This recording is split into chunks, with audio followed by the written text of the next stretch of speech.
Bonjour à tous, bienvenue dans cette vidéo un petit peu particulière. Aujourd'hui, je n'ai pas de texte, je n'ai pas de script. On va juste aller un petit peu plus loin dans ma pensée personnelle sur la bataille de Los Angeles. Sachez déjà au préalable que c'est un épisode que j'ai juste kiffé tourner. J'ai adoré faire cet épisode déjà parce que j'étais bien habillé. Non mais sans déconner, je vais mettre ça sur YouTube quoi. Ah oui aussi je précise, ce genre de vidéo n'aura pas de cut. C'est un autre concept de vidéo, c'est juste pour aller un petit peu plus loin dans ce que je fais et pour pousser un peu l'expérience YouTube. Donc je disais, on va aller un petit peu plus loin sur la bataille de Los Angeles. Comme je vous l'ai dit, c'est une bataille qui s'est déroulée donc, à Los Angeles en 1942, pardon, le 23 février 1942. Et dont les événements se sont perpétrés jusqu'au 25 février 1942. Pour ceux que ça intéresse, la vidéo est sur ma chaîne YouTube. Je vous la conseille de la regarder avant de regarder cet épisode, bien entendu. Donc, avant qu'on me dise que, que cet épisode était fait uniquement pour dire « Oui, c'était une attaque extraterrestre !» C'était pas pour dire que c'était une attaque extraterrestre. Le but de cette vidéo, c'était de vous parler d'un événement tout particulier. Quelque chose qui n'a aujourd'hui aucune réelle réponse de la part des États, à part du Japon qui a bien évidemment dit qu'il n'avait jamais rien envoyé. À part un aéronef aux abords de Seattle. Pour ceux qui ont un petit peu approfondi les recherches, Seattle c'est aussi du côté Pacifique. C'est pas du côté Atlantique, c'est côté Pacifique. Et c'est pas vraiment beaucoup éloigné de Los Angeles. Donc bon. Qu'est-ce qui a pu se passer à Los Angeles ce soir-là? Déjà, il y a un sous-marin qui se pointe et il tire sur le champ pétrolifère d'Elwood, tout ça on sait. Ça fout le bordel, tout le monde est sous tension. Ensuite, on a des lumières qui viennent, donc forcément, comme je vous l'ai dit, on pense à des avions, et on ramène la DCA pour défendre la Terre, ce qui est complètement logique. On a un objet qui est détecté à 200 km des côtes. Petit problème. Les Zero japonais, qui sont les avions d'attaque de base des Japonais, vous savez, ce sont ces avions avec le rond rouge sur les ailes, qu'on voit dans beaucoup de Medal of Honor, notamment, je crois que c'est Soleil Levant, où ils sont à Pearl Harbor. Je crois que c'est Soleil Levant, pour ceux qui se rappellent de la PlayStation 2, bien sûr. Ce sont donc des avions japonais qu'on voit dans beaucoup de films, dans Kamikaze, dans Hiroshima aussi on en voit. Et c'est des avions que les Japonais avaient l'habitude d'envoyer, et ils envoyaient aussi des jeunes qui ne savaient pas piloter l'avion. Là sont nés les kamikazes. Ils leur apprenaient à décoller, mais jamais ils ne leur apprenaient à atterrir. Ils leur apprenaient à tirer, pas vraiment à viser, c'était juste vraiment des troupes désespérées. Et donc du coup, le problème c'est que ces avions n'ont que 1400 km d'autonomie. Hawaï est à environ 1800 km des côtes. C'est très très loin, Hawaï. Donc, même si les Japonais auraient eu Hawaï, théoriquement, jamais on aurait pu avoir un zéro. C'est très compliqué. Mais comme je vous ai dit, on avait le porte-aéronef, que nous on appellera un peu plus tard porte-avions. On aura donc un porte-aéronef aux abords de Seattle, donc pas très très loin, qui envoie sûrement un zéro. Il est possible qu'il ait envoyé un zéro. Si ce porte-aéronef a effectivement envoyé des avions, il est probable que l'OVNI aperçu à 200 km des côtes, ce soit effectivement un zéro. Je m'explique. Je m'explique pas parce que je viens de le faire. Ça va être compliqué à tourner comme principe. Et donc du coup on aurait ce zéro qui serait venu depuis ce porte-aéronef. Donc la DCA bombarde, ce qui est très logique. Ce qui est moins logique, ce qui est beaucoup moins logique, c'est l'histoire de cet ovni, de cet objet volant non identifié. On ne parle pas d'extraterrestre, on parle bien d'un ovni. Faites la différence, un extraterrestre vient d'une planète différente, un ovni c'est un objet volant non identifié. 99% des cas d'ovnis repérés dans le monde, ce sont des avions ou des hélicoptères, ou des satellites, ou des comètes. Ou la fusée d'Elon Musk, aussi. Et 99% des cas sont explicables. Donc bon. Donc là, on parle bien d'un objet volant non identifié. Un objet volant qui se pointe au-dessus de Los Angeles. Et comme je l'ai dit dans ma vidéo, il est à la croisée des faisceaux. La photo montre très bien un espèce d'objet, j'ai dit sphérique, mais ouais, c'est plus ou moins sphérique, ça a plus une forme de losange dans le ciel. Enfin, il y a en deux parties, on a une grosse partie au milieu et quelque chose de tout petit un petit peu au-dessus. On a ce truc qui est au-dessus de Los Angeles, et j'ai même dans la vidéo d'intro, parce qu'il y a une espèce de petite vidéo d'intro, je ne l'ai pas partagé dans la description, mais je le mettrai dans celle-ci. Dans la description de cette vidéo, vous l'aurez. La vidéo que je suis en train de tourner. Je m'énerve pour rien, c'est dingue, je suis stressé. Je suis stressé. Et donc,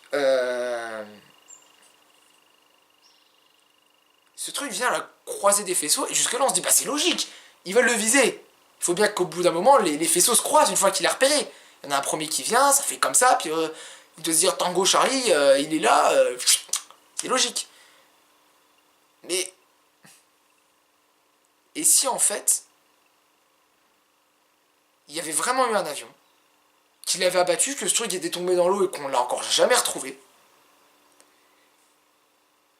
et qu'ils ont continué de bombarder croyant qu'il y avait vraiment encore un objet immense au-dessus du ciel.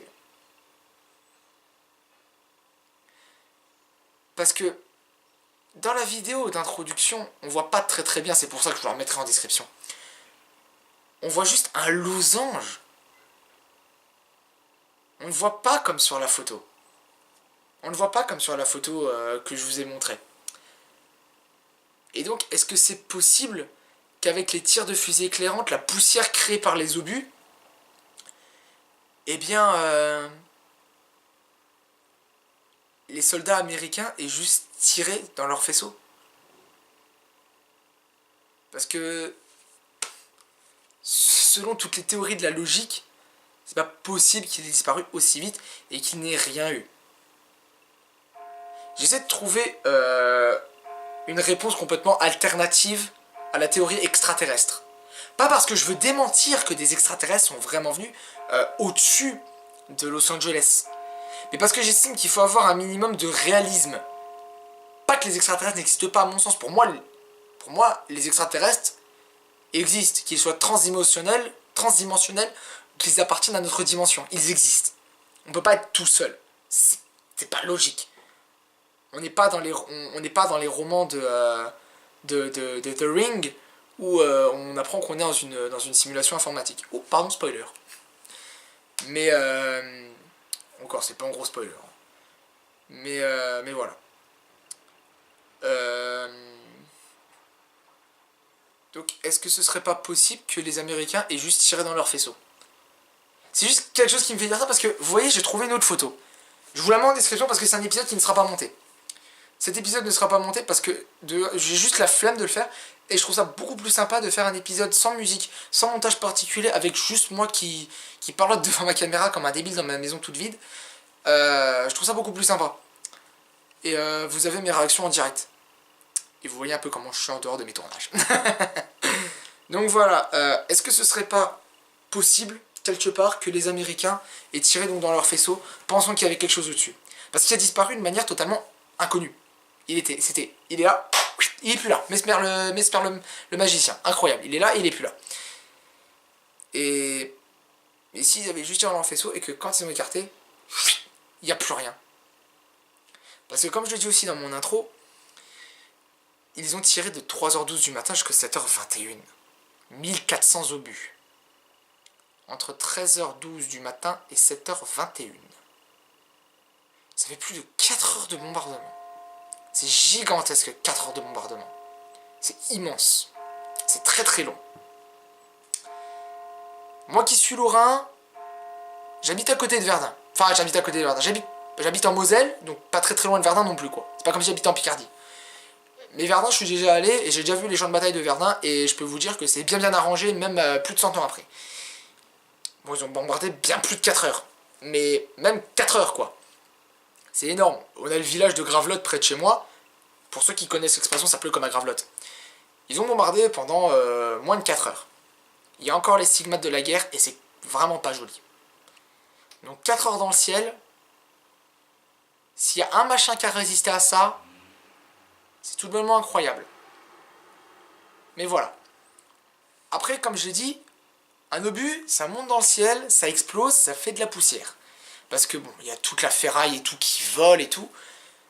Ça fait de la lumière, ça fait de la poussière, il y a des fusées éclairantes qui ont été tirées, et il y a ces faisceaux qui sont croisés. Donc est-ce qu'au bout d'un moment, seulement, est-ce qu'au bout d'un moment les Américains ils voient quelque chose? Je pense pas, je pense que personne n'est capable de voir quelque chose à ce moment précis. C'est pas possible, c'est théoriquement pas possible. Ils n'ont pas de visée infrarouge, de trucs à rayon X. Oubliez, ça n'existe pas. Toute la technologie qu'on a aujourd'hui pour voir à travers la fumée, ils l'avaient pas. Donc voir à travers... pardon, je m'excuse. Voir à travers la fumée à l'époque, ça relève juste d'une technologie supérieure qu'ils n'avaient pas. Donc on récapitule. Il y a un porte-avions, un porte-aéronef ou porte-avions qui vient près de Seattle. Les zéros ont environ 1400 km d'autonomie. Donc il faut faire l'aller-retour. Le machin est repéré à 200 km des côtes de Los Angeles. Et ensuite, les Américains le bombardent de 3h du matin jusqu'à environ 7h30. Et ils n'ont rien touché? Pour moi, c'est simple. L'avion a décollé du porte-aéronef, il est venu au-dessus de Los Angeles. Ils l'ont vu parce que ce con a fait des lumières, parce que à mon avis, ça devait être un gamin de 15 ans, 15-16 ans qui savait pas se servir de tout. Il a appuyé sur 3-4 boutons et il s'est fait zigouiller. Ils ont cru que c'était un extraterrestre, enfin un extraterrestre, ils ont cru que c'était quelque chose d'indestructible et ils ont toujours pas la réponse. Enfin, à mon avis, les gens ont je pense pas que les gouvernements n'aient pas la réponse. Je pense juste qu'ils s'en foutent parce que c'est un événement mineur maintenant. C'est un dossier qui a été déclassifié dans les années 70, en 73. C'est ça? Ouais. Donc qu'est-ce qu'ils s'en foutent, au fond? Après vous allez me dire, ouais, non mais attends, ils l'ont classifié et tout. C'est parce que c'était quelque chose d'extraterrestre, ils le savent. Non! C'était la Seconde Guerre mondiale. Déclassifier un tel événement, c'était permettre aux nazis et aux japonais qui étaient alliés de trouver une faiblesse, une faille dans la défense des Américains. Et ça, c'était très très grave pendant la guerre. Après, dans les années 60, on a eu la Seconde Guerre mondiale. Ouais, la Seconde Guerre mondiale. La guerre froide, pardon, je m'excuse. On a eu la guerre froide. Donc, ils vont bien le déclassifier. Ils vont pas permettre non plus aux Russes de le voir. Mais 30 ans plus tard, quand on voit que les Russes commencent à perdre des thunes, que le bloc soviétique s'affaiblit, parce qu'il a commencé à s'affaiblir dans les années 70. Il s'est pas affaibli dans les années 80, enfin il s'est beaucoup affaibli dans les années 80, mais il a commencé vraiment à perdre des thunes dans les années 70. Donc on se dit, oh bah le bloc soviétique est en train de tomber, on a gagné la course à l'espace, un truc mineur comme ça, où on a tout bombardé, montré que c'était nous qui avions les couilles sur la table américaine, bah, on le déclassifie. Parce qu'on s'en fout au fond. Donc voilà. Récapitulation des faits. Un sous-marin vient, bombarde le port d'Elwood. Les Américains le mettent sous surveillance parce qu'ils n'ont rien pour l'attaquer. Les Japonais envoient un porte-aéronef aux abords de Seattle dans l'espoir d'attaquer les États-Unis d'Amérique. Suite à ça, ils envoient un avion qui est détruit, qui tombe probablement dans l'océan Pacifique et qui ne sera probablement même jamais repêché. Et tout le monde, avec les tirs de fusée éclairantes, les explosions, les faisceaux, le stress, a pensé à quelque chose d'indestructible. Rajoutez à cela le fait que ça a été classifié pendant 30 ans à cause de la Seconde Guerre mondiale et de la guerre froide avec le bloc soviétique, et vous avez le parfait alibi pour dire que c'était une attaque extraterrestre. Je ne pense pas qu'une quelconque entité extraterrestre ne soit venue au-dessus de la ville de Los Angeles dans la nuit du 24 au 25 février 1942. Je n'y crois pas. Je n'y crois pas du tout. Et j'y ai cru. J'y ai cru parce que longtemps j'ai été crédule. Et à pas vouloir réfléchir à me dire que oui, les extraterrestres existent. Et il y aura plein de trucs comme ça que je vais m'éclater à débunker. Il y aura... Aujourd'hui, on a eu l'exemple de la bataille de Los Angeles, qui au fond n'était rien qu'un avion qu'on a défoncé. Plus tard, il y aura peut-être des pyramides. Plus tard, il y aura peut-être aussi d'autres ovnis, comme par exemple celui de Phoenix, les Lumières de Phoenix dans les années 90. Et pourquoi pas Roswell, tant qu'on y est. Plein de choses à débunker. Beaucoup de choses à débunker.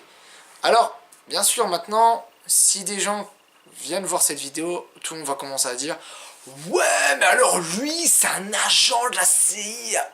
Ta gueule. Au moment où je fais cette vidéo, j'ai 16 abonnés. Est-ce que tu as vraiment cru qu'avec 16 abonnés, j'étais un agent de la CIA? Si j'étais un véritable agent de la CIA, vous pensez pas d'abord que les gouvernements m'auraient fait un tas de faux comptes YouTube pour me mettre des abonnés et me faire passer tout de suite en première tendance? Bien sûr que si. Faut réfléchir. Je suis craqué. Je dis faut réfléchir aux gens. Non, bref.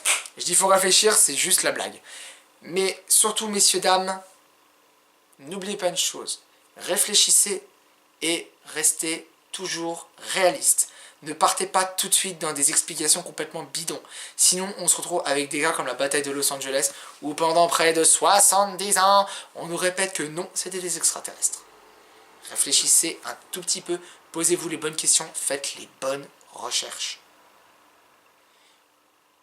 Autre chose aussi, je vais rajouter 2-3 petits trucs sur la bataille de Los Angeles. Il y a eu 7 morts pendant cette bataille, 7 morts officielles. 6 ou 7 6.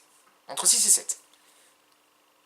3 sont morts de crise cardiaque due au stress, et 4 suite à des retombées d'obus. Ils étaient tous américains. Après on dit, ouais c'est un exercice. Au-dessus d'une ville, connard. Bravo. Bravo à toi. Mais bon. Et est-ce que j'ai autre chose à rajouter là-dessus? Sur la bataille de Los Angeles? Non. Je n'ai plus rien à rajouter. Voilà.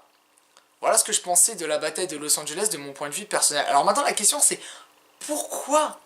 Mais pourquoi est-ce que tu nous expliques ce truc en disant oui il y a des théories extraterrestres et que maintenant tu vas me dire ta gueule, il n'y avait pas de théorie extraterrestre. Il y a des théories extraterrestres mais ta gueule c'est pas vrai. Il n'y a pas d'extraterrestres. Pourquoi? Pourquoi? Et bien parce que ça m'amuse de débunker ce genre de choses. Ça m'amuse parce que pendant longtemps, avec mon père, et encore aujourd'hui on s'amuse à faire ça, je prends le parti de la théorie extraterrestre et mon père prend le parti du côté réaliste. Et plus je grandis, plus je me dis que en fait il avait raison et que dire tout de suite que c'est des extraterrestres c'est peut-être un peu gros. C'est peut-être un peu rapide, c'est peut-être un jugement un peu hâtif. Parce qu'au final, l'humanité a divinisé l'extraterrestre. On a toujours divinisé ce qu'on était incapable de comprendre. Aujourd'hui, on ne peut pas expliquer le cas extraterrestre. On ne peut pas expliquer tous ces ovnis, toutes ces abductions, ces trucs que personne ne comprend au final. Personne ne le comprend. Et donc, on a divinisé les extraterrestres comme on ne croit plus en Dieu. Comme on croit de moins en moins en Dieu. Et un jour, ça reviendra, obligatoirement, puisqu'on est en période de crise. Mais on a tellement oublié Dieu qu'on l'a remplacé au final. On est passé d'un Dieu tout-puissant à des extraterrestres tout-puissants. On a changé de divinité. On est passé d'une divinité... Alors, que tous les croyants du monde... Enfin, que tous les croyants plutôt qui vont voir cette vidéo, même tous les croyants du monde, ne le prennent pas mal. On est passé d'une divinité... entre guillemets basique. Enfin, pas basique. J'ai pas envie de vous blesser en même temps. Parce que personnellement, je ne crois pas en Dieu. Et je ne veux pas blesser les croyances des autres, mais on est passé d'un Dieu non scientifique pour notre temps à nous, à une divinité beaucoup plus scientifique pour notre époque à nous. Je ne critique pas Dieu. Non, bon, moi-même j'ai été baptisé. Je ne critique pas Dieu, je ne suis pas contre les églises le dimanche, non. Croyez en ce que vous voulez. Mais soyez toujours réalistes. Je voulais juste dire qu'on avait changé de divinité. C'est tout. Voilà, bon bah j'ai plus rien à dire moi sur la bataille de Los Angeles. Merci d'avoir regardé cette vidéo. N'oubliez pas le pouce bleu si vous avez trouvé ça vachement sympa. N'oubliez pas le commentaire pour me dire si vous avez aimé ou si vous n'avez pas aimé, s'il y a des choses que je dois changer ou pas. N'oubliez pas de vous abonner et n'oubliez pas la cloche, ça fait beaucoup plaisir. Partagez aussi si vous en avez besoin. Allez, on se retrouve bientôt pour une prochaine vidéo. C'était Jules Verne. Ciao, bye.